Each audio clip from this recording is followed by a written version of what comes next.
Opening TikTok in Jordan can be a challenge due to government restrictions on the popular social media platform. However, with the use of a reliable VPN, users can bypass these restrictions and access TikTok with ease.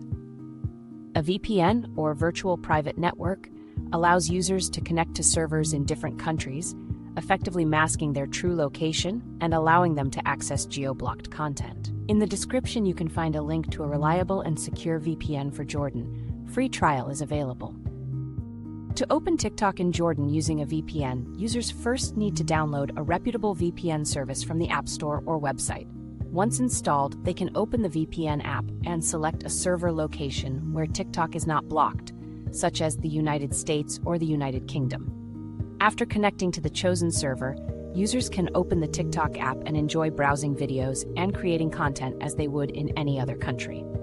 By using a VPN to access TikTok in Jordan, users can stay connected with friends, discover new trends, and share their own content without worrying about government restrictions. With the right VPN service, opening TikTok in Jordan is simple and hassle-free, allowing users to enjoy all the platform has to offer.